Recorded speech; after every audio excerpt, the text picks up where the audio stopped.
everyone. Thanks for tuning in. Today, I'm going to share with you this T-Rex. As you all know, if I'm pretty sure, unless you live under a rock, you've seen Toy Story.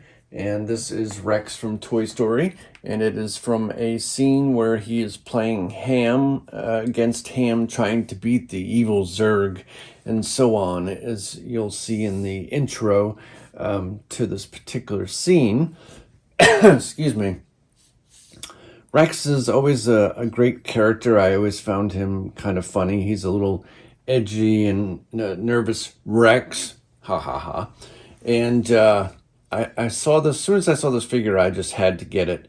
There is another one of Ham, and unfortunately, I did not catch that on its initial release because I wasn't collecting figures at the time. And unfortunately, now it's very expensive. Well, I'd say rather expensive. It's usually over $300 if you're able to find it at all. And I would love to get that one eventually and add it to my collection, but I'm happy with this one for now. And if you didn't already know, this is by Beast Kingdom, also called Mastercraft. And it is a limited edition of 3,000. This particular one is number 545. And I will show you some of the features of it. It has a generic game controller, I'm assuming probably because they either couldn't get the rights to maybe say Nintendo or a PlayStation or something like that, so they use a generic one. I noticed depending on the manufacturer that the controller changes off and on to different designs.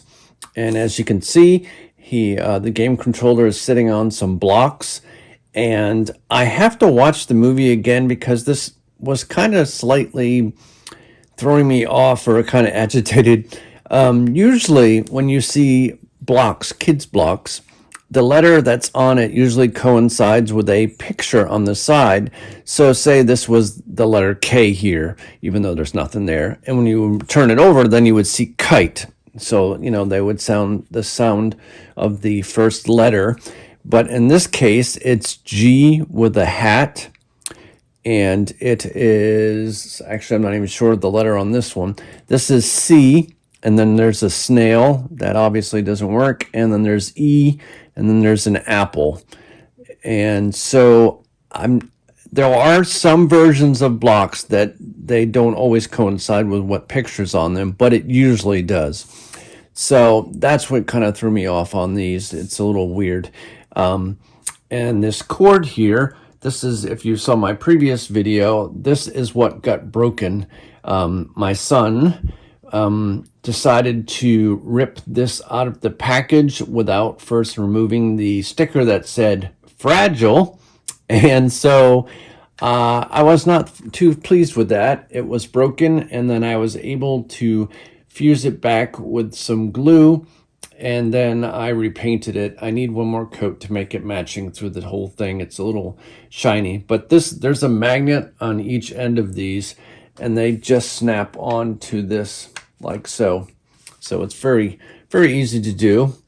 And I always thought it would be more fun, and I don't know, maybe it's for economical reasons and so on, to actually use real wood. I think it would be really fun to make a real wood base. Unfortunately, I don't think I'd be able to do it with this particular piece unless I were to redo the blocks also, because they are permanently attached to the base, the artificial wood base. It still looks really good. It looks like fake wood for the most part.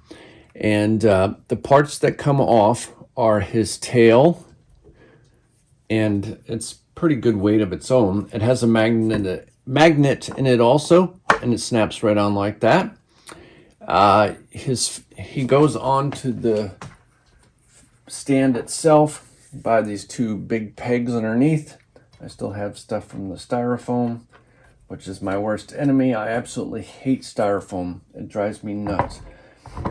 So there's that. And then you have to put on his tiny little arms. They also snap in there. Those are also magnetic. And then his head comes off, and that's also magnetic, but you can turn it different poses. So if you want to turn it a different way, you can do so. So there you go. Let me center this, and then I'll just do a quick spin around here. Not to wipe everything out with his tail. Very cool figure. I absolutely love it. I definitely would suggest this figure. I kind of wish a little, these pieces would go together a little better. I know it's still supposed to look like a toy and not just a actual dinosaur or anything, so I get it, but this, like the neck doesn't even come close to actually fitting properly around all the edges, no matter where you turn the head at. It gets kind of close there, but that's about it. So it's a hefty figure. He's pretty close to, well, he's a little bit, I think a little bit taller than the Dumbo figure that I showed in the previous video. So he has great detail. They have the both the dark tones, light tones, and then this yellow that's usually always goes up through his head down to his tail, down the spine, and then his legs, which you can't turn this anyway. They're pretty much stuck in there. So there's that. And like I said, the game controller. And so there's that. And I hope to sometime, if I'm ever able to get my hands on one or ever restocked, I would like to get the ham that would go along with this. It would be kind of cool to get a little TV screen and put them together next to it and put an actual video game on that they'd be playing, at least a visual, even if it's just a fake TV. But I'm always thinking ahead of doing unique and fun things to add to my collection. I have a lot of things that are in the build process. I have a bunch of other people also helping me, and I will share those with you as soon as I can. If you haven't already, please subscribe. It would really be greatly appreciated. I just do these videos for fun and keep my brain from driving myself crazy, and I like to share new things with you, and I hope you enjoy them. And I hope you'll come back and check out some more videos. And down the road, I will be giving some items away, so keep an eye out for those and any new upcoming videos. And I will talk to you guys again soon. Thanks for checking this video, and have yourself a magical day. Bye-bye.